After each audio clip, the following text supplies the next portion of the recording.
پیغمبر صلی اللہ علیہ وآلہ وسلم کے ساتھیوں میں ایک جوان تھا کہ جو لوگوں کے درمیان خوبصورتی کے لحاظ سے بہت مشہور تھا اور کوئی گمان نہیں کر سکتا تھا کہ وہ گناہ کرتا ہے۔ وہ دن میں بازار اور مسجد میں مسلمانوں کے ہمراہ ہوتا تھا، لیکن رات کو لوگوں کے گھروں میں جا کر چوری کیا کرتا تھا۔ ایک دن ایک گھر کو مد نظر رکھتا ہے اور رات کو چوری کی نیت سے وہاں پر جاتا ہے، دیوار سے اوپر چڑھتا ہے اور گھر کا نظارہ کرتا ہے۔ گھر پورا سامان سے بھرا ہوا تھا اور اس میں ایک خوبصورت جوان عورت رہتی تھی کہ جس کا شوہر مر چکا تھا اور اس کا کوئی رشتہ دار نہیں تھا۔ وہ تنہا اس گھر میں رہتی تھی اور اپنے وقت کو عبادت میں بسر کرتی تھی۔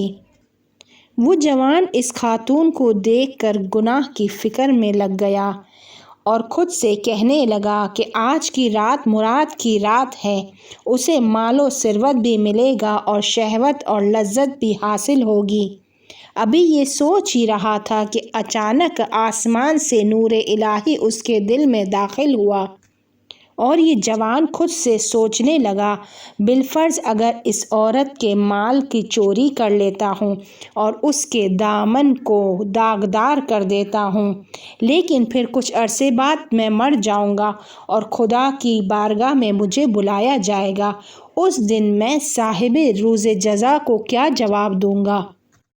خود کے عمل سے پشیمان ہوتا ہے اور دیوار سے نیچے آ جاتا ہے، شرمندہ ہو کر اپنے گھر کو چلا جاتا ہے۔ اگلی صبح وہ مسجد جاتا ہے کہ جہاں پر پیغمبر صلی اللہ علیہ وآلہ وسلم کے ساتھی موجود ہوتے ہیں۔ اسی وقت ایک جوان خاتون مسجد میں داخل ہوتی ہے اور پیغمبر سے عرض کرتی ہیں، اے رسول خدا، میں اکیلی عورت ہوں، میرے پاس گھر بھی ہے اور ثروت بھی ہے، لیکن میرے شوہر کا انتقال ہو گیا ہے اور کوئی میرا ساتھی نہیں ہے۔ کل رات میں نے اپنی دیوار کے اوپر کسی کے سائے کو محسوس کیا، میرے خیال سے چور تھا اور میں بہت ڈر گئی اور صبح تک سو نہیں سکی۔ میری آپ سے درخواست ہے کہ میرے لیے شوہر کا انتخاب کریں۔ مجھے دنیا کے مال میں سے کچھ بھی نہیں چاہیے کیونکہ میں دنیا کے مال سے بے نیاز ہوں۔ پیغمبر صلی اللہ علیہ وآلہ وسلم نے ایک نگاہ وہاں پر موجود لوگوں پر کی اور ان کی نگاہ جوان چور پر جا کر رکی اور اس کو اپنی طرف بلایا۔ اس سے پوچھا، کیا تم شادی شدہ ہو؟ اس نے کہا، نہیں۔ رسول نے پوچھا، کیا حاضر ہو اس جوان عورت کے ساتھ شادی کرو؟ اس نے کہا کہ اختیار آپ کے ہاتھ میں ہے۔ پیغمبر نے ان دونوں کا نکاح پڑھا اور اس جوان سے کہا، اٹھو اور اپنی بیوی کے ساتھ گھر جاؤ۔ پرہیزگار جوان اٹھا اور اپنی بیوی کے ہمراہ اس کے گھر آیا اور خدا کی بارگاہ میں شکر گزار ہوا اور عبادت اور نماز میں مشغول ہو گیا۔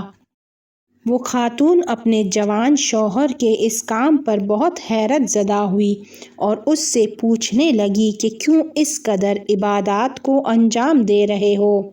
جوان نے جواب دیا، اے میری باوفا بیوی، اس عبادت کے پیچھے ایک راز ہے۔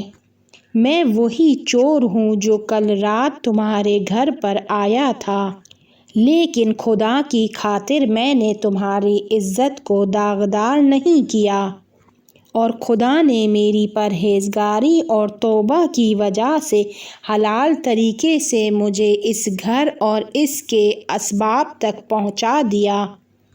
اس عنایت کے شکرانے میں کیا میں اتنی زیادہ عبادت انجام دے نہیں سکتا؟ بیوی مسکرائی اور اس نے کہا کہ نماز شکر گزاری کا بہترین ذریعہ ہے۔